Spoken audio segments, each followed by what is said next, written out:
A very good morning to all of you. So, good morning.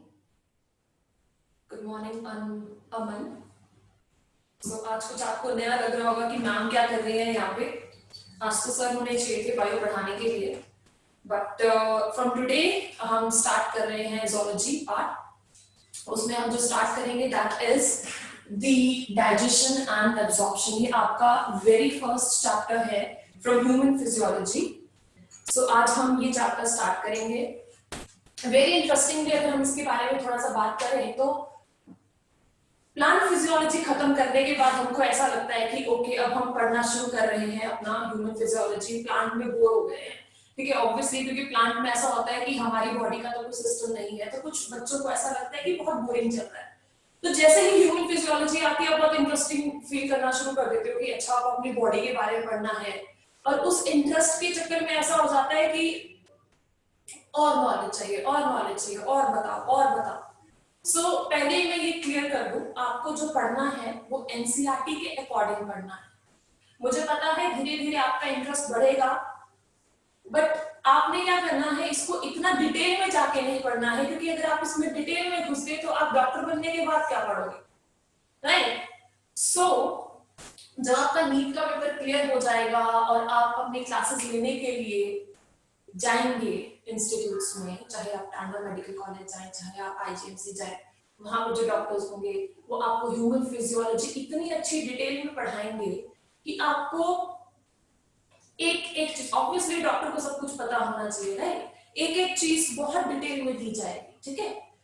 यहाँ पे आपने क्या करना है, सिर्फ उतना पढ़ना है जितनी गाइडलाइन है एनसीईआरटी के अकॉर्डिंग, जो एनटीए ने आपके लिए बनाई है. ओके, आपने इसको बिल्कुल भी ज्यादा नहीं पढ़ना है, बस उतना पढ़ना है इन चैप्टर्स को जितना मेंशन किया हुआ है. अगर आप नीट का पेपर ही नहीं क्लियर कर पाओगे तो आगे जाके क्या पढ़ोगे, राइट? आपने इसको सिर्फ उतना ही पढ़ना है. तो according to the guidelines, according to the syllabus हम इसको स्टार्ट करते हैं. सो आज का जो हमारा टॉपिक रहेगा वो रहेगा डाइजेशन एंड एब्जॉर्प्शन, ठीक है. डाइजेशन एंड एब्जॉर्प्शन, देखिए अब आप डे टू डे लाइफ में डिफरेंट एक्टिविटीज करते हो, राइट? सुबह उठते हो, योगा करते हो, कुछ लोग नहीं भी करते होंगे, कुछ लोग एक्सरसाइज करते होंगे, राइट? कुछ लोग जुम्बा करते होंगे, एंड उसके बाद ब्रेकफास्ट, उसके बाद जो है लंच के लिए तैयार. क्वारंटीन का टाइम चल रहा है, भाई सोते हैं, पूरा दिन सोते हैं आप लोग, मुझे पता है. कुछ क्लासेस अटेंड हो जाती हैं, सो के उनको अटेंड कर लेते हो, यहाँ पे आपकी हाजिरी लग जाती है. बस किसको पता चल रहा है कि वहां बैठ के आप पढ़ रहे हैं कि नहीं पढ़ रहे हैं, ठीक है. आई डोंट थिंक सो कि 60% से ज्यादा बच्चा थोड़ा अटेंटिव रहता होगा, बट मैं 100% बच्चा अटेंटिव रहे चाहती हूँ कि 100% यहाँ पे बच्चा अटेंटिव रहे, क्योंकि मैं क्वेश्चंस भी पूछूंगी और आप लोगों को आंसर देना पड़ेगा और नाम से क्वेश्चन पूछूंगी, ठीक है. सो सारी एक्टिविटी करते हो, लंच हो गया, शाम को खेल लिया, रात को डिनर हो गया, इतना सारा जो आपने खाया पिया और इतनी सारी जो आपने एक्टिविटी की, उसके लिए जो एनर्जी है वो लाए कहाँ से आई वो एनर्जी, ठीक है. तो वो जो एनर्जी है वो आपकी बॉडी में एसिमिलेट हुई है. किसके थ्रू एसिमिलेट हुई है? वो खाने के थ्रू जो आपने अपनी बॉडी के अंदर डाला. वो एक्सरसाइज जो आपने की है, उस एक्सरसाइज को करने के लिए जो एनर्जी लाई है वो एसिमिलेशन के थ्रू आई है, जो आपने खाने के थ्रू जो है ग्रहण की है, ठीक है. मतलब ग्रहण मतलब बहुत ज्यादा हिंदी हो गया, कुछ लोगों को शायद इतनी हिंदी आती नहीं. ग्रहण मतलब जो आपने कमाया है, उस खाने से जो आपने एब्जॉर्ब किया है. सो फॉर दैट आपको आपके डाइजेस्टिव सिस्टम को जानना बहुत इंपॉर्टेंट है. सो आज का हमारा जो टॉपिक की बिगिनिंग रहेगा वो ये रहेगा. सबसे पहले हम करेंगे स्ट्रक्चर.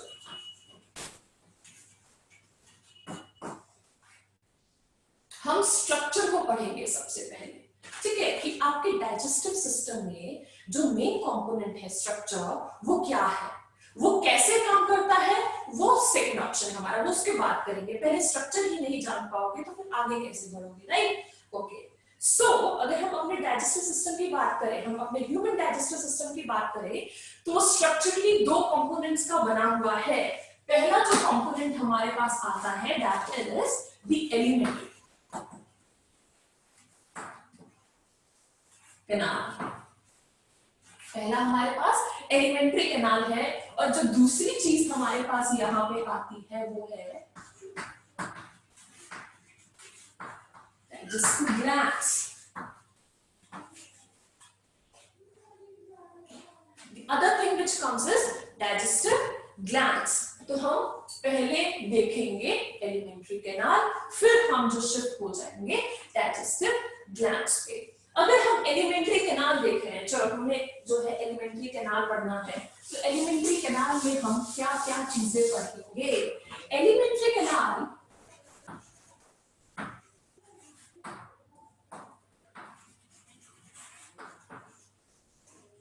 में जो कंपोनेंट्स होते हैं वो कहां से स्टार्ट होंगे? ऑब्वियसली वो आपके माउथ से स्टार्ट होंगे। तो for that let's make a diagram, क्योंकि डायग्रामेटिकली चीजें बहुत अच्छे से समझ आती हैं। लेट अस जस्ट सी, ये क्या हो सकता है, व्हाट इज दिस, और ये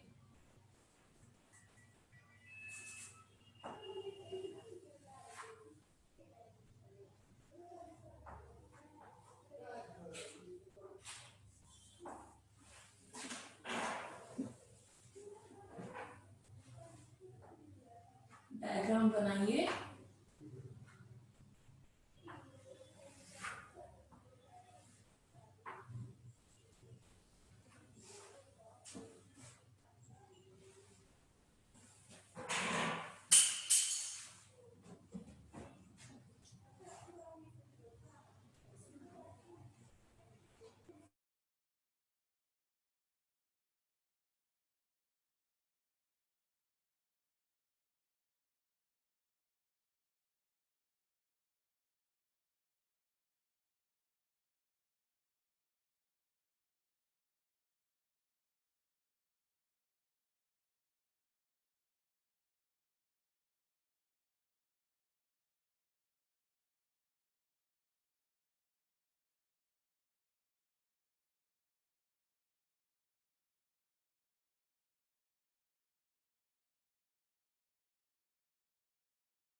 सो इसको लेबल करना हम स्टार्ट करते हैं। सो दिस इज माउथ, ये माउथ है, एंड दिस ओवर हियर, ये जो कैविटी आपको दिख रही है, this is buccal cavity, this is buccal cavity। buccal cavity में हमारे पास कुछ चीजें हैं जो बहुत इंपॉर्टेंट है स्टडी करने के लिए।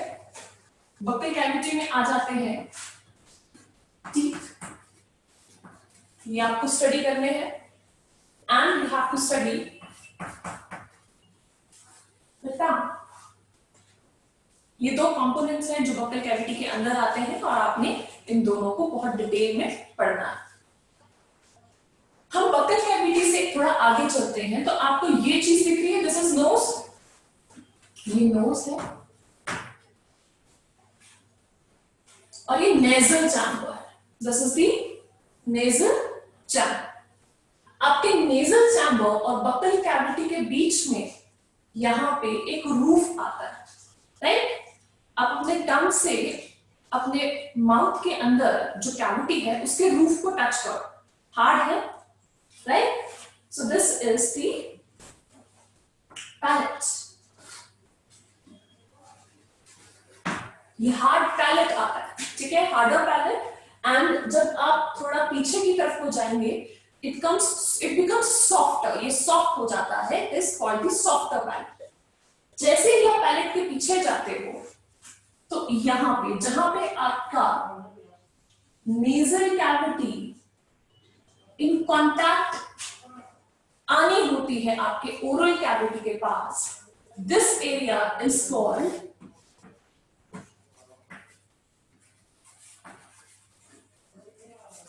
नेजोफेरिंक्स। नेजोफेरिंक्स बोलते हैं। ये नेजोफेरिंक्स जो है ये वो एरिया है जहां पे यूस्टैचियन ट्यूब, अब किसी को पता है कि ये यूस्टैचियन ट्यूब क्या है? What is eustachian tube? बता सकते हैं मुझे?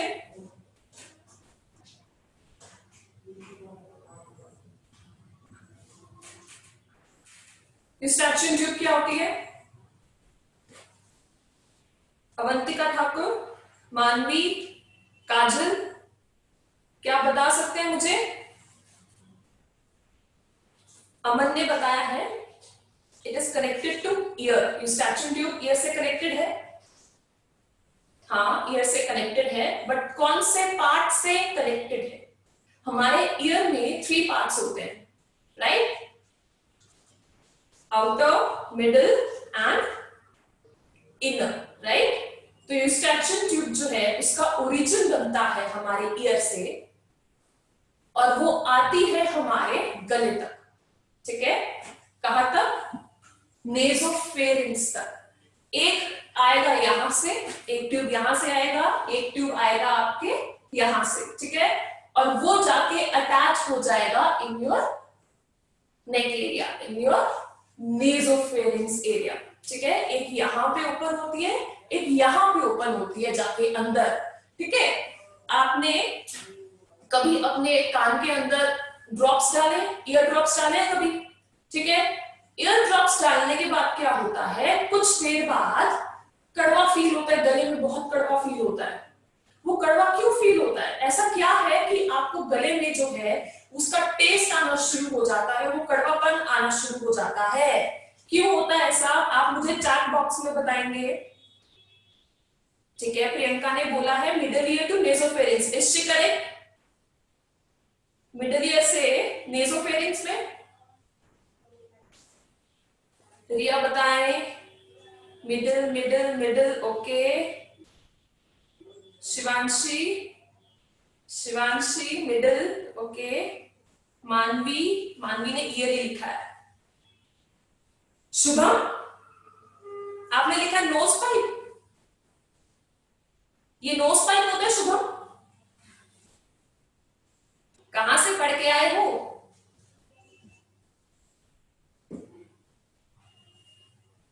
शुभम, अपने आप को थोड़ा सा करेक्ट करके मुझे आंसर दीजिए, ठीक है? I am waiting for your answer. Yes, ये मिडिल ईयर से ओरिजिनेट होती है और मिडिल ईयर से ये कनेक्ट होती है हमारे नेक में टू द नेसोफेरिंग एरिया। जब भी आप कोई ड्रॉप डालेंगे अपने कान में तो फिर वहां से जो सारा का सारा कंपोनेंट है वो कहां पहुंच जाएगा? आपके नेसोफेरिंक्स वाले एरिया में थ्रू दिस ट्यूब। एक यहाँ ओपन हो जाएगी और एक यहाँ ओपन हो जाएगी, तो दोनों का काम धाम जो है, सारा कंटेंट जो है आपके गले में आएगा, ओके? और जब गले में जब वो चीज आ जाती है तो आपके टेस्ट बड्स पे वो स्प्रेड हो सकती है, क्योंकि आपकी टंग तो फ्लेक्सिबल है, it can roam around, right? तो जो टंग है उसके बड्स पे इसका टेस्ट आता है, तो आपको पता लगता है कि जो आपने अपने कान में जो चीज डाली है वो आपके गले तक पहुंच चुकी है। Very good. सो ये जो यूस्टैचियन ट्यूब है from the middle ear part, ये आके आपके नेसोफेरिंक्स में खुलती है, ओके? और ये जो नेसोफेरिंक्स है ये आपके नेजल चैम्बर के अपर एरिया में, ओरल पार्ट से थोड़ा सा अबव, ठीक है? ओरल पार्ट से थोड़ा सा अबव, ठीक है? वहां पे ये ओपन हो जाती है ना। नेसोफेरिंक्स यहाँ पे आ गया, तो जो ओरल एरिया है इसके सीधे ओरल एरिया के कनेक्टिविटी में जो सीधे पीछे को जो एरिया आ रहा है उसको आप क्या बोलेंगे? उसको आप बोलेंगे ओरल फेरिंक्स और ओरोफेरिंक्स। You can call it oral, oral pharynx or oropharynx. Okay, pronunciation can be different, but आपको ये याद रखना है कि जो oral cavity के पीछे एकदम आ जाती है पोर्शन आ जाता है उसको हम oral pharynx बोलते हैं, ओके? फिर उसके बाद जो है देखो बहुत इंटरेस्टिंग है, this is very very interesting. जैसे ही आप आगे बढ़ते हैं उस आगे वाले एरिया के सामने आ जाता है लेरिक्स। क्या आ जाता है? लेरिक्स, ठीक है। तो लेरिक्स आने से पहले जो डिवीजन होता है उससे पहले वाला जो एरिया है, ये वाला जो एरिया यहाँ पे जो है रह जाता है, ठीक है। हमने जो है अबव एरिया देख लिया था, हमने जो है फ्रंट एरिया देख लिया था सीधे गले के साथ खुलते हुए। अब उसके नीचे वाला जो एरिया है, जो गले में जाने से पहले वाला जो एरिया है, दिस इज कॉल्ड लेरिंगोफेरेंस।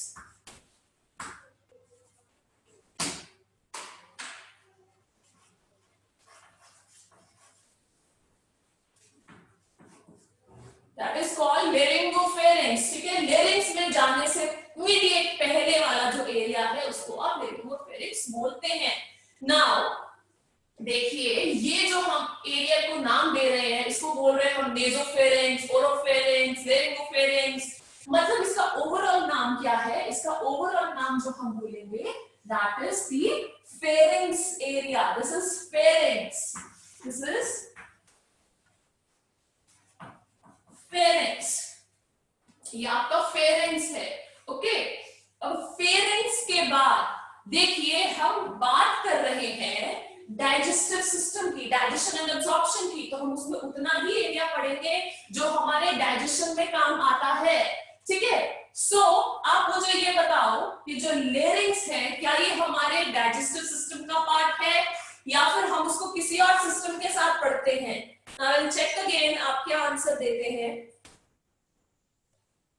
लेरिंग्स को वॉइस बॉक्स बोलते हैं। हर्षिता वेरी गुड, ठीक है, उसको वॉइस बॉक्स बोला जाता है। अच्छा, साक्षी ने बोला नहीं, ये नहीं मतलब क्या आपको पता नहीं है या फिर उसने गलत बोला है? Okay, Dhruv is also saying आपको पता नहीं है ध्रुव कि आप उसने गलत बोला है। क्या बोलना चाहते हैं आप?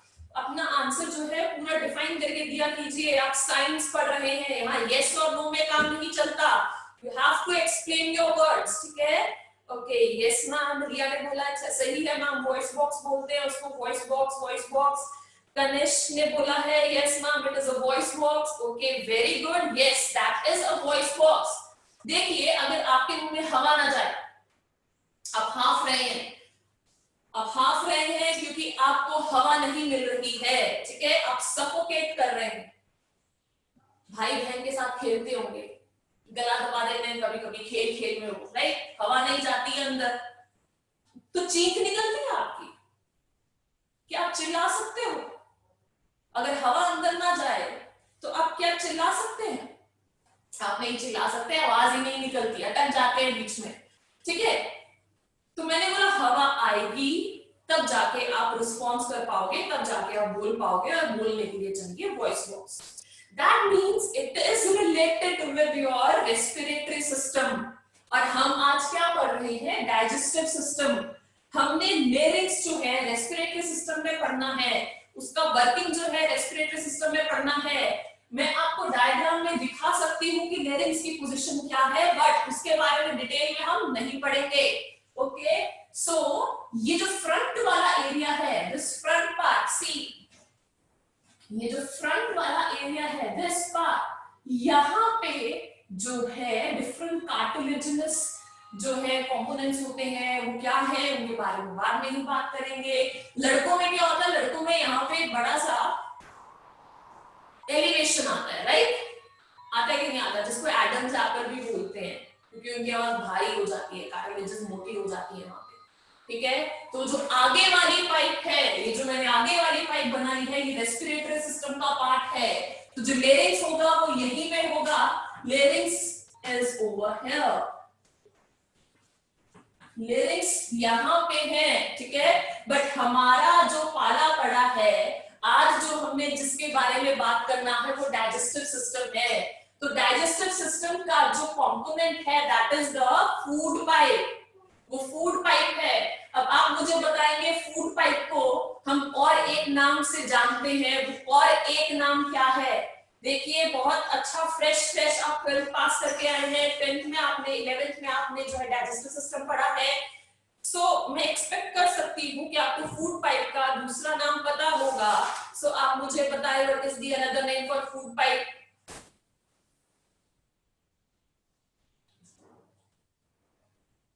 I am waiting for your answers. Kajal answer दीजिए, प्रियंका, शिवांशी ने अभी तक एक ही आंसर दिया है, उसके बाद वो भूली ही नहीं कुछ। निकी, निकी आपका नाम ही निकी है और it is Nikita. Okay okay, oesophagus, very good very good. Nikki, आगे आपका आंसर, आपका नाम निकिता है, तो आज के बाद अगर मैं बोलूंगी तो मैं निकिता बोलूंगी। ओके, निकनेम डाल के रखा है आपने। Okay, so this is oesophagus. ये वाला जो फूड पाइप वाला पार्ट है हियर, दिस इज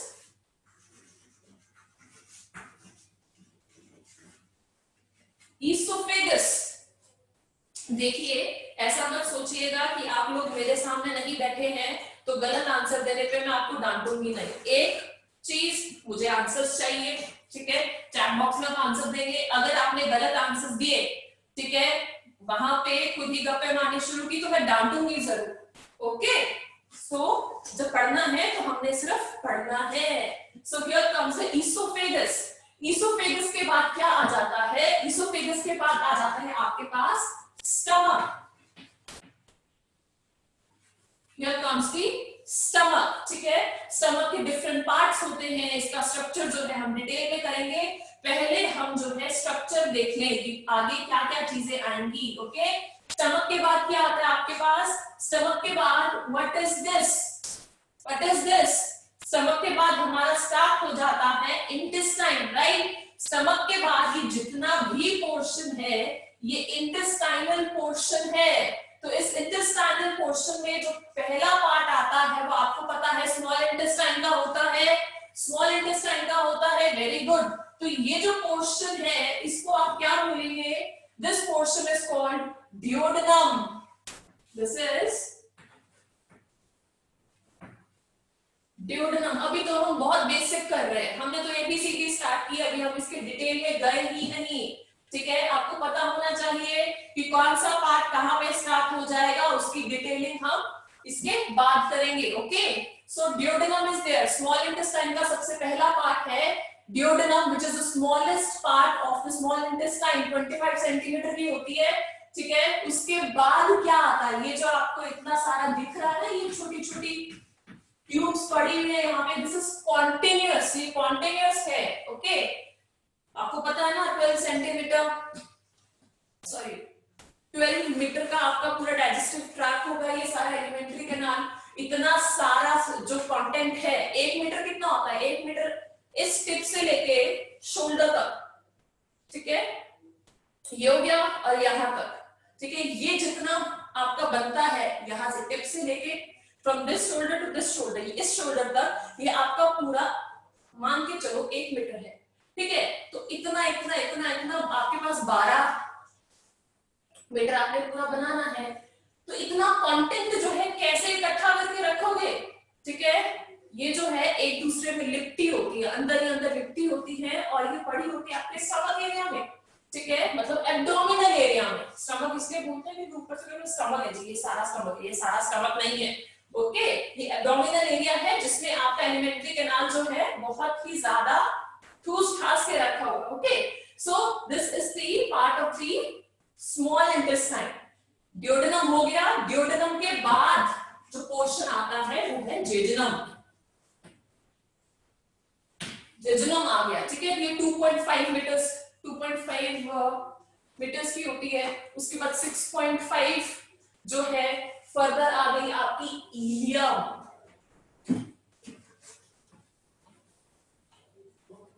अगर पूरी एलिमेंट्री कैनाल में देखा जाए तो सबसे ज्यादा बड़ा पोर्शन जो है वो duodenum, jejunum, ileum, the small intestine.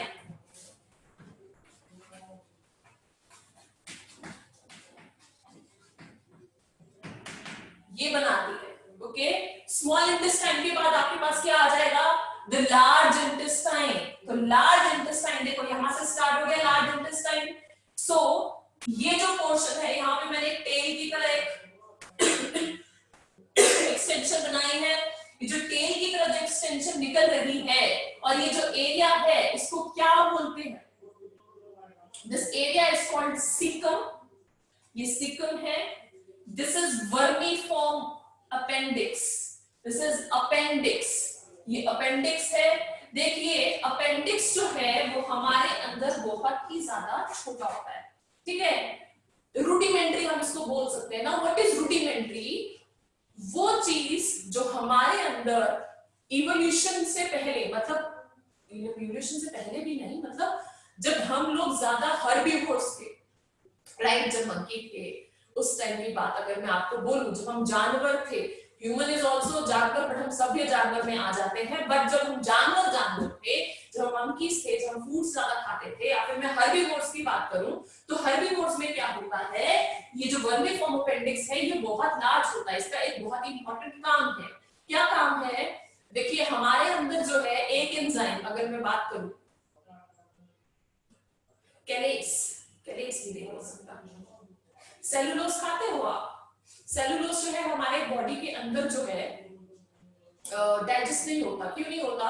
क्योंकि सेलुलोज जो है वो मेन कंपोनेंट है बार्क का, जिससे वुड बनता है, राइट। अब हम कच्चे प्लांट तो खाते नहीं, अगर हम हरी सब्जी भी बनाते हैं तो उसको पका के बनाते हैं कि उसके रेशे टूट जाए, ठीक है, वो पहले ही थोड़ा डाइजेस्ट हो जाए, वो पहले ही माइक्रो कंपोनेंट्स में डिवाइड हो जाए, राइट। तो सेलुलोज जो है हमारी बॉडी में अच्छे से डाइजेस्ट नहीं हो पाता। क्यों नहीं हो पाता? क्योंकि सेलुलोज को डाइजेस्ट करने के लिए हमारी बॉडी में एंजाइम ही नहीं है, सेलुलेज ही नहीं है, ठीक है। बट जो हर्बीवोर्स है उनके अंदर वो एंजाइम होता है, और वो कहां होता है? That is present mainly in the vermiform appendix. अब हमारी डाइट क्या हो गई? हम ओमनीवोर हो गए, ठीक है, ओमनीवोर हो गए हैं, और हम जो है प्लांट, ज्यादा हर्बीवोर नहीं है, ज्यादा प्लांट वाली चीजें नहीं खाते, ज्यादा सेलुलोज वाली चीजें नहीं खाते, राइट। सो हमारे अंदर वर्मीफॉर्म अपेंडिक्स जो है ये बहुत, ये रूडिमेंट्री हो गया है बहुत ही ज्यादा। अब कुछ ये भी बात चली है कि इवोल्यूशन जैसे इस सेंचुरी से नेक्स्ट सेंचुरी में अगर हम पहुंच जाए, उससे नेक्स्ट सेंचुरी में जब हम पहुंच जाए, ठीक है, हम इवॉल्व करें तो शायद ये गायब ही हो जाए, ठीक है। और अमेरिका वगैरह में क्या होता है, इसको बचपन में ही, जैसे बच्चा डिलीवर होता है ना, उसको उसी टाइम पे निकाल दिया जाता है। क्यों निकाल दिया जाता है? वो इसलिए निकाल दिया जाता है, जितने भी आप चिप्स खाते हो ना, ये जितने भी पैक चीजें खाते हैं आप, ठीक है, उन पैक चीजों को खाने में क्या होता है, बहुत ज्यादा उसमें इनऑर्गेनिक कंटेंट होता है, बहुत ज्यादा उसमें जो है ऐसे सॉल्ट्स डले होते हैं which is not good for your body, ऐसे प्रिजर्वेटिव्स होते हैं which is not good for your body। आपके पेरेंट्स बोलते हैं मत खाओ, बट आप फिर भी खाते हो, नहीं। सो उन चीजों से क्या होता है, प्रिजर्वेटिव से क्या होता है, अगर थोड़ा भी कंटेंट, ऐसा नहीं है कि बाकी चीजों से नहीं होता, वो ज्यादा रिएक्टिव चीजें होती है तो आपकी बॉडी को ज्यादा नेगेटिव इफेक्ट करती है, ठीक है।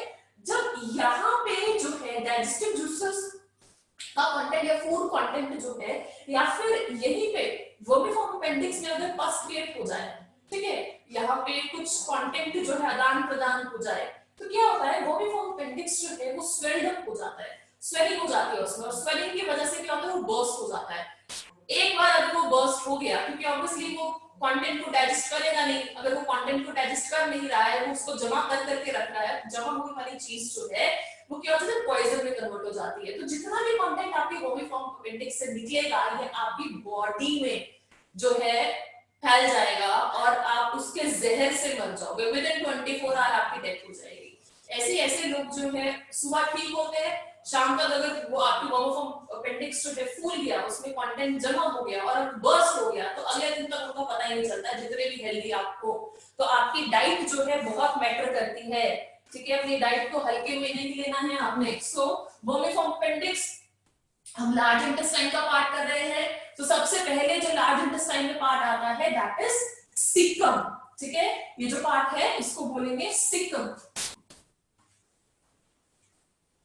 सीकम हो गया। सीकम के बाद ये जो पार्ट आ रहा है ascending, transverse and descending part, this is colon, colon जिसको आप बोलते हैं, ठीक है। This is ascending part, this is the transverse part, and this is the descending part. This is called the colon, and this is the sigmoid area. ये आपको याद रखना है, ये पूछा जाता है।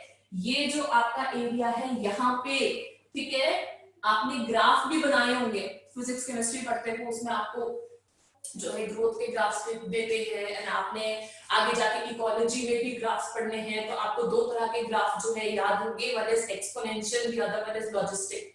लॉजिस्टिक जो होता है वो एस की तरह होता है, ठीक है। उस कर्व को क्या बोलते हैं, सिग्मॉइड बोलते हैं ना उसको, राइट। तो अपना जो है फिजिक्स केमिस्ट्री के ग्राफ भी यहाँ पे थोड़े से याद कीजिए, ठीक है। तो ये भी एस की तरह बन रहा है, ये क्वेश्चन आ जाता है। बच्चा जो है ऐसे इसको स्किप कर देता है कि चलो डायग्राम तो है, छोटा सा कंपोनेंट तो है, स्किप करते हैं, बट नहीं, आपने ये छोटी छोटी चीजें जो है अपने दिमाग में रखनी है।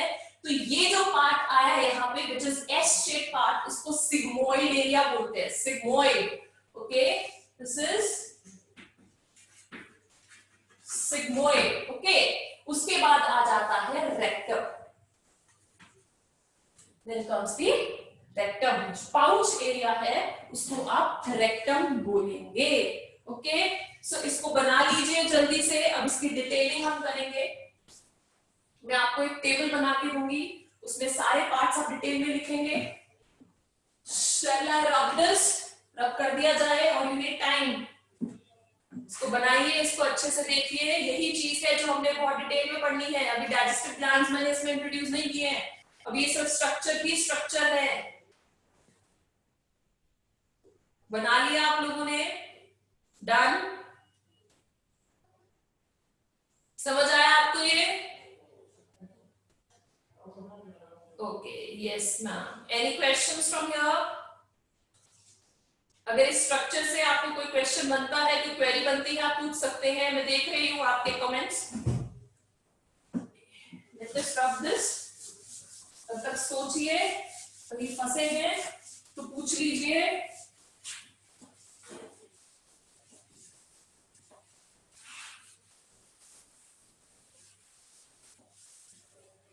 सो हमने किया माउथ और buccal cavity.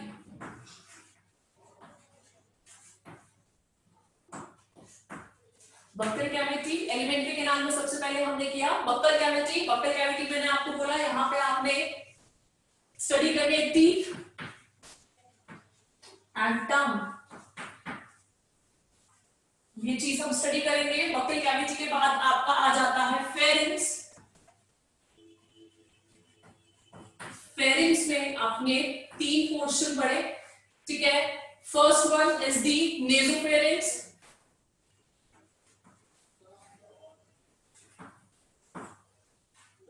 then oral pharynx, उसके बाद the laryngopharynx। ओके, फिर उसके बाद जो ओपनिंग है that is of esophagus,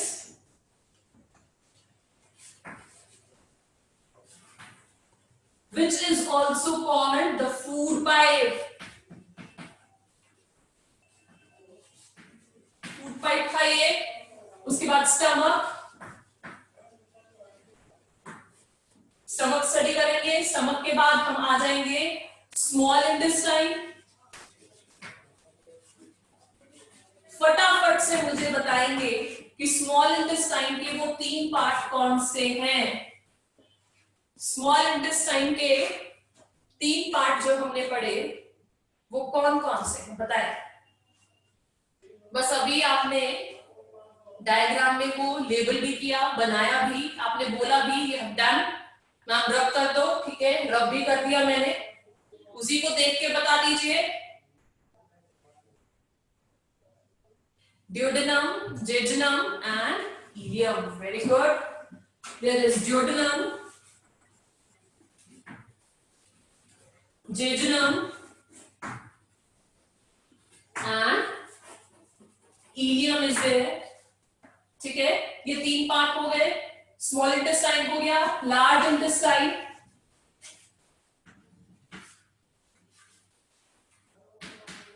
Sikkim, colon, rectum, ये चीजें आपने पढ़ी वहां पे। कोलोन में भी असेंडिंग, ट्रांसवर्स, डिसेंडिंग, ये 3 पोर्शन आपने करे। ओके, उसके बाद एनस आ जाता है, anus which is the opening, जो ओपनिंग है, ठीक है। अब एक बेसिक चीज हम देखते हैं, सी डाइजेस्टिव सिस्टम जो है आपने डिटेल में तो पढ़ना है, बट इसको लिंक में दूसरे चैप्टर्स के साथ भी देखना पड़ेगा ना। सो जब आपने एनिमल किंगडम किया होगा, एनिमल किंगडम में जो आपने डाइजेस्टिव सिस्टम के कैरेक्टर्स देखे होंगे, तो वहां पे आपने ये चीज जरूर देखी होगी कि complete digestive system and incomplete digestive system. पढ़ा आपने उसके बारे में कि नहीं पढ़ा? ठीक है, let me check your answers. Complete and incomplete के बारे में पढ़ा होगा आपने, सारे यस बोल रहे हैं, काजल, श्रुति, कनिष्क, ओके, प्रियंका, सबने बोला yes, Harshita is also saying yes, ठीक है, सबने बोला है, पढ़ा है, ओके। अभिषेक, अवंतिका, तो मुझे बताएं कंप्लीट इनकम्प्लीट होता क्या है, कंप्लीट और इनकम्प्लीट होता क्या है, और अगर आपको अपना डाइजेस्टिव सिस्टम इन दोनों कैटेगरीज में से किसी एक में डालना हो तो आप किस में डालेंगे, कंप्लीट में डालेंगे कि इनकम्प्लीट में डालेंगे?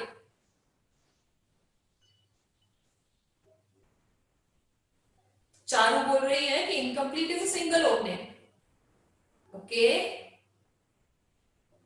अवंतिका, कंप्लीट। मैंने कहा आप जो है साइंस पढ़ रहे हैं, और साइंस में यस और नो और एक वर्ड से काम नहीं चलता। अगर आप कुछ यस नो कंप्लीट वगैरह लिख रहे हैं तो उसके साथ थोड़ा सा आपको डिटेलिंग देनी पड़ेगी, आप किस बारे में बात कर रहे हो। अपना कंप्लीट है, ओके, अपना कंप्लीट है मतलब हम ह्यूमंस का एलिमेंट्री कैनाल जो है वो कंप्लीट है, वेरी गुड। थोड़ा सा हिंट तो दीजिए। यस, रमिता ने, ओ रमिता, वेलकम बेटा, if this is that Ramita. Ramita ने कहा है यहाँ पे माउथ और एनस दोनों प्रेजेंट होते हैं और हमारे पास जो है complete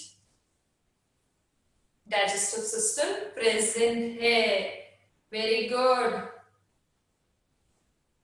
complete two opening, yes, Shubham बोल रहे हैं हमारे पास कंप्लीट है, टू ओपनिंग है, इनकम्प्लीट में सिंगल होता है, और अपना जो है वो कंप्लीट है, वेरी गुड। इसको बोलते हैं, थोड़ा एलाबोरेट करके आंसर देना। कुछ लोग इनकम्प्लीट कंप्लीट, इनकम्प्लीट कंप्लीट, अब इसमें मुझे क्या पता चलेगा अपने बारे में क्या बोल रहे हो आप? Mouth and anus both, Shruti, Soni, okay. So let me answer you now. जब हम एनिमल किंगडम की बात करते हैं और उसमें डाइजेस्टिव सिस्टम आता है तो उसको हम मेनली दो कैटेगरीज में पढ़ते हैं, one is incomplete, the other one is the complete. जो इनकम्प्लीट है उसमें क्या होता है, there is only one opening, ठीक है, वहां पे दो ओपनिंग्स नहीं होगी, सिर्फ एक ओपनिंग होगी। बट जो कंप्लीट आएगा वहां पे दोनों ओपनिंग प्रेजेंट होती है, वहां पे माउथ भी प्रेजेंट होता है, वहां पे एनस का ओपनिंग भी प्रेजेंट होता है। ट्यूब विद इन ट्यूब आपने पढ़ा होगा, body plan, tube within tube, tube within tube में क्या होता है, we are not blind sac, blind sac में क्या होता है, एक ही ओपनिंग होती है। चलो मैं ज्यादा डिटेल में नहीं जाऊंगी, हम ट्यूब विद इन ट्यूब है, ठीक है, बॉडी प्लान ऑर्गेनाइजेशन, और उसमें क्या होता है, there is the opening for ingestion and there is another opening for egestion, खाने के लिए और बाहर निकालने के लिए, ठीक है, दो डिफरेंट जो है ओपनिंग्स हमारी बॉडी में होती हैं। सो ये पार्ट है जो आपने पढ़ना है। तो वेरी फर्स्ट पार्ट जो मैं डिटेलिंग के लिए लेने जा रही हूँ that is the buckle cavity. Buccal cavity में अब हम टीथ एंड टंग को पढ़ेंगे। सो let us start.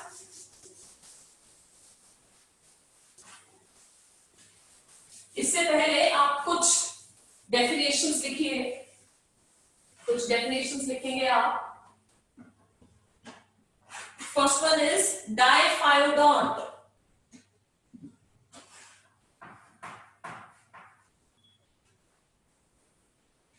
Diphyodont, then thecodont, ठीक है, उसके बाद heterodont, Diphyodont, thecodont and heterodont. Di means two, ठीक है, di itself means two, ठीक है, phyodont मतलब set of teeth. हमारे पास जो है the set of teeth which is present are two set of teeth. One is the milk teeth and the permanent teeth. Milk teeth है हमारे पास एंड परमानेंट टीथ भी है हमारे पास. Milk and permanent teeth. Okay, so milk teeth जो होते हैं जब आप पैदा होते हो उसके बाद जो फर्स्ट सेट ऑफ टीथ आपके माउथ में आता है, आपने अपने छोटे भाई बहन को चेक किया होगा, कभी आपने जो है रिलेटिव्स के बच्चों को देखा होगा, उनका फर्स्ट सेट ऑफ टीथ आते हैं, धीरे धीरे क्या होता है, एक एक दांत जो है टूटना शुरू हो जाता है, right? Okay, so you are having two sets of teeth. One is the milk teeth and the other one is the permanent set of teeth. ठीक है? So milk teeth and permanent set of teeth में आपके कौन-कौन से teeth present होते हैं? वहां पे भी कैटेगरीज आ जाती हैं, ठीक है? आपको पता है आपके माउथ में इंसीजर्स है, कैनाइन्स है, प्रीमोलर्स है एंड मोलर्स है. Incisor, canine, premolar and molar. You are having incisors, you are having canines, you are having premolars and molars. Incisors ये जो आपके फ्रंट के टीथ है ना, इनको incisors बोलते हैं. Now canines आपके जो टीथ है पियर्सिंग के लिए जो बने होते हैं. शेरों में जो आपके वाइल्ड एनिमल्स हैं जो नॉन वेज खाते हैं, द कार्निवोर्स, उनमें जो है दो जो टीथ है वो अलग ही दिखते हैं, ये वाले जो पॉइंटेड टीथ, राइट? इनको हम कैनाइन्स बोलते हैं. उसके बाद प्रीमोलर्स आते हैं और मोलर्स आते हैं. जब हम मिल्क टीथ की बात करते हैं, तो मिल्क टीथ उसमें अगर इसका फॉर्मूला अब लिखेंगे तो लिखेंगे we are having two incisors. अच्छा, इससे पहले मैं आपको ये बता दूं किस बेस पे हम इनको नंबरिंग देते हैं. ओके, किस बेस पे इसको हमने नंबर दे दिया है यहाँ पे. These are incisors, then canines, the premolars and the molars. Okay, ये जो सेट है तो मान लीजिए कि लिप्स हैं, ये सेट, ठीक है? सो ये वाला पोर्शन है, दिस इज द पोर्शन, ये हाफ पोर्शन, ठीक है? ये हाफ पोर्शन में आपको ऊपर वाला सेट है. सो ये आ जाते हैं two incisors, one canine, two premolars and three molars, ठीक है? ये जो है ये फॉर्मूला, ये रूल लगता है यहाँ पे. बट जब हम मिल्क टीथ में देखते हैं तो मिल्क टीथ में हमारे पास 2102 नंबर रहता है. अपर सेट में 2102, लोअर सेट में इनको 2 से मल्टीप्लाई करेंगे क्योंकि आपके पास ये दो सेट भी तो है, ठीक है? So it becomes how many, 10 over here, 10 over here, 20. We are having 20 milk teeth. Okay, आपके पास 20 मिल्क टीथ होते हैं. प्रीमोलर्स यहाँ पे एब्सेंट होते हैं. तो यहाँ आपका रहा इतना टॉपिक. आज टाइम हो चुका है, ठीक है? धीरे धीरे हम कल भी इसको कंटिन्यू करेंगे.